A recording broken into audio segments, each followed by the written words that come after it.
ఉన్నాడు మమ్మల్ని సచిస్తాను కానీ వాళ్ళు చూసినట్టే రే సర్ప సంతానమా మీరు దేవుని బిడ్డలు కాదురా, మీరు సాధారణ బిడ్డలు రా బాబా అన్నాడు. ఎవరన్నాడు? మీరు దేవుని బిడ్డలు అనుకుంటున్నారంటే మీరెవరో సాధారణ బిడ్డలు. వాళ్ళ గురించి భద్రాసిపోయి, ఎందుకంటే వాళ్ళు అనుకున్నది ఒకటి జరిగింది ఒకటి.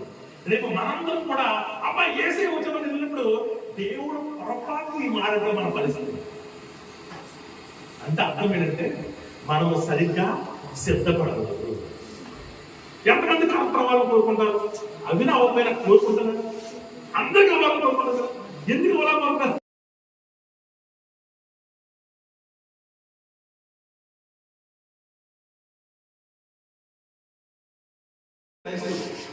ఇది జరిగితేనే నువ్వు దేవుని రాజ్యంలో ఉండగలవు, ఇది జరిగితేనే నువ్వు దేవుని మరలా చూడగలవు. జరగకపోతే కనుక నువ్వు అందరితో పాటు నశించుకోవచ్చు. నేను అడుగుతున్నా ఈరోజు ఎంతమందికి మారు మనసు నూతన జన్మ అనుభవం ఒకసారి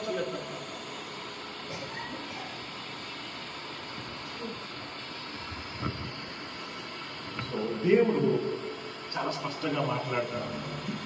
అందుకే నా ప్రజలకి మార్గం తెలియదు కాబట్టి ఆ మార్గాన్ని వివరంగా చెప్పేవాడిని దేవుడు యోహాను పంపించాడు. ఈరోజు ఏ పాస్టర్ అయినా ఎవరన్నా దేవుని మాటలు చెప్పుకోలేమంటే యోహాను లాంటి వాళ్ళు. ఎందుకంటే దేవుడి మర్మాలు సువివరంగా చెప్పడానికి దేవుడు ఈరోజు స్పష్టంగా మాట్లాడుతున్నాడు.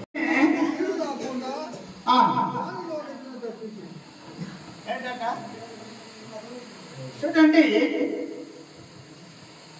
ఆశీర్వదించి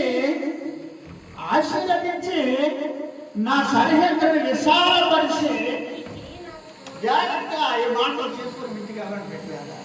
జాగ్రత్తగా మాటలు తీసుకుని ఇంటికి వెళ్ళండి. ఏంటంటే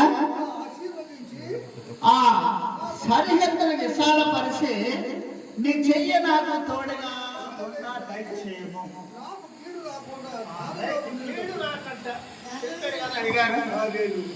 చెప్పారు కదా అడిగారు. నేను చూశాను నిన్న ఎప్పుడో విమానం ల్యాండ్ అయ్యి కింద దిగి వాడు ఇలా చెప్పవలసిన కింద పోయి బాడీ ఆ పేరుతో చచ్చిపోయాడు. దేవుని పెట్టారా అవన్నీ చెప్పుకోవడానికి మన సమయం కాదు, కానీ దేవుని చర్య నీకు తోడుగా ఉంటుంది.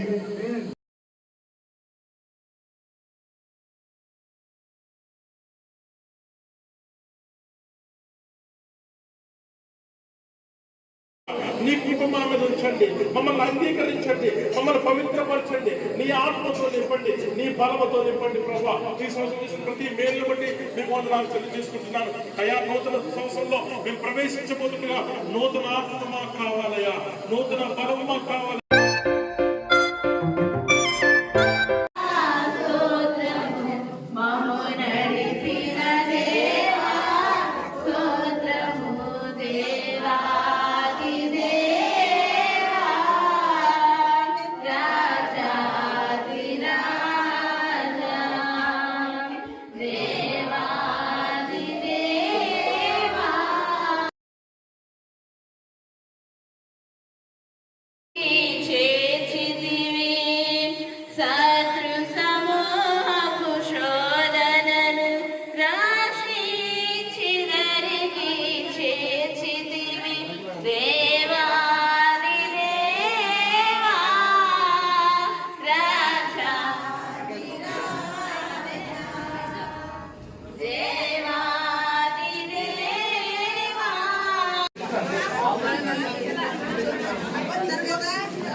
Sorry ass DJ.